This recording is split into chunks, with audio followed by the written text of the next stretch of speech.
All right, guys, welcome back. And so last time we left off, we had just imported all the CSV files into our project inside of our Chinook data set. So if we were to take a look right here, you can see the schema for this one, which is auto-generated using BigQuery. And if we actually run a query, we'll just do select all, and then we'll limit it. Let's just limit it to 10 this time around, just so it's even faster. We can come in here and look at the first 10 records of our customer table. And so if you ran this kind of query in any of your tables, it should have worked now. And so now that we have the data set in BigQuery, we need to make sure that Metabase has access to it.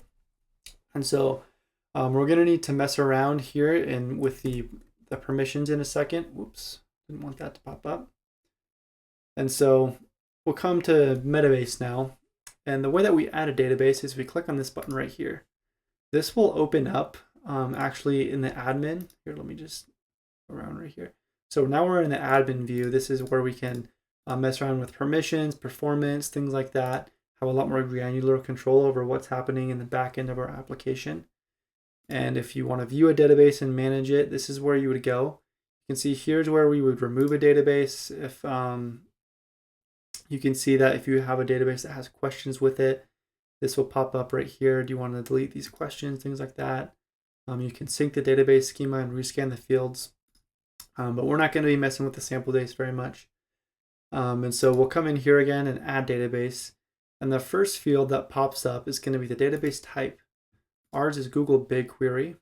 And you can see as you kind of change between the database types, the options will change. So for example, we won't need to specify a port or a username and a password. That's just specific to MySQL. For BigQuery, all we need is the display name, which is going to be completely up to us. And so I'll call it just Chinook. And then I like to add emojis sometimes just because it helps me find things a little bit faster. You don't have to do that though. Then we'll need the project ID. And so this is something that, unlike this one right here, can't be anything we want. It has to be the same exact project ID that was over here. And so our project ID is the overall thing right here. So if we come in, we copy that and we'll paste that in. And then we'll come back to this JSON account in a second. Now we need to specify the data set. And so by default, it's just going to get all of them. But for some of your projects, you might have 10, 15, 20, or even 100 data sets in one specific project. So if we do that, it'll be a pretty huge request that Metabase is sending over. So we only want to get the Chinook data set. And so I could just type it in, but to be extra safe, we'll come in here and copy it and then paste it in there. And in the future, if you wanted more, you could just do, all right, this is the second one that I want, and this is the third one. And then you can just go on and on and on, as long as you separate them with commas. And so we don't want that, so we'll just keep it as is for now. So now we need to basically set up how we want the permissions to work. And so the way that we're going to do that is we're going to come back to the Google Cloud Console. And so in this big nav bar right here where all of these options are, we're actually going to go ahead and use one of them. This is going to be one of the only times that we do this. And so if we come and hover over I am an admin, this is where we're able to specify permissions and what has access to what using Google BigQuery. And the reason that we need to do this is because this is a cloud platform. And in order to send data across the internet, we need to authenticate. And so what we'll do is come down here to service account. And we can go ahead and leave that for now. And you'll notice that we don't have any service accounts yet. This means that anything external doesn't have access to the data that we have in Google BigQuery. So we'll come here, create a service account. We can call it whatever we want. And so I'll call it Metabase service account, just so it's nice and descriptive. And that will also populate the service account ID. We can put it in a description here if we want, but I think it's fine if we don't. We'll do create and continue. And so now we want to specify the roles or the permissions that this account will have. And so we want to just come to basic. And this has kind of most of the options that you'll use for a service account. We'll just do owner because that's the most generic and also the most widespread permissions. And because we own this data set, we're the ones that created it and we have control over everything, it's totally fine to make that. If you were to give control of this to someone else, you might want to lower their permissions a little bit. So now we'll press continue. Okay, let's see. Sometimes this will throw an error. Let's try this.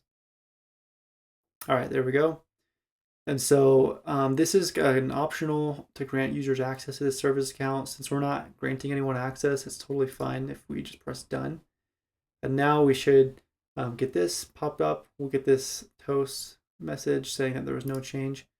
And so we'll look at the status, make sure it's enabled. And also we can see that there's no key yet. So what we want to come down here and do is do manage keys. This will pull up another menu for us. And we want to add a key. And we'll create one. So you can see here, there's JSON and P12. And if we look over here, the one that we want is JSON. And this is the one that's most common. And so in the future, when you're connecting things, it's probably going to be JSON for the most part. So we'll go ahead and create that. You can see that just downloaded. And so if we were to go look at it, there it is. And so if we come right here, we'll select the file and we'll open it up. And now that that's in there, we are good to go. And just a quick aside, there are some advanced options that we have down here. Most of these you probably won't need to touch. However, in the future, if you're looking for more granular control, for example, with an alternate host name, and you choosing when syncs happen, you can specify that kind of thing. Something like this might be important if you have a database that you need to stay up to date constantly. And so just know that those options are there. But for now, we'll just leave all of them as is. Then we'll go ahead and save it. Wait for it to load. And you should get this message right here saying your database was added and asking you if you want to configure the permissions. The permissions as they come should be fine. And so we'll just do maybe later. And you can see it's connected. So now what we want to do is come and exit admin. And you can see we don't have the add a database button anymore. That means that we have a database that we've added already. So if we click on this, we can see, all right, we've got the Chinook database.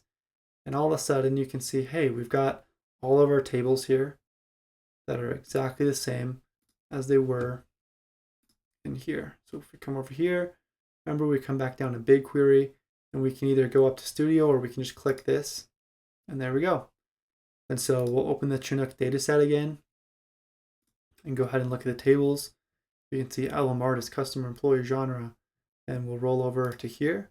And we can see artist, customer, genre, track, all the same exact ones. And if we were to go and click on these, whoops, let me go back, reload. Now, if we were to go in and click on these,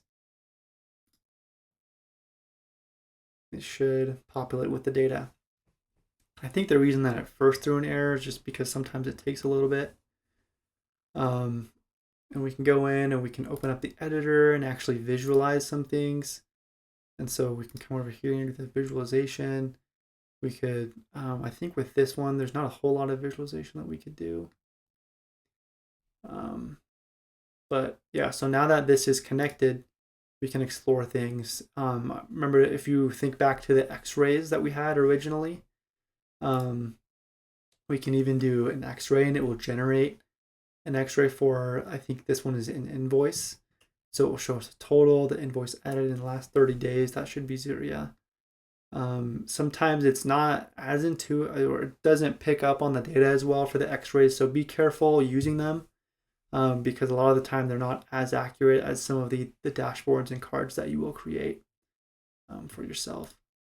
And so the last thing that I wanted to show you guys with this, if we come back and go back to our menu and we can look at the models, or excuse me, the databases.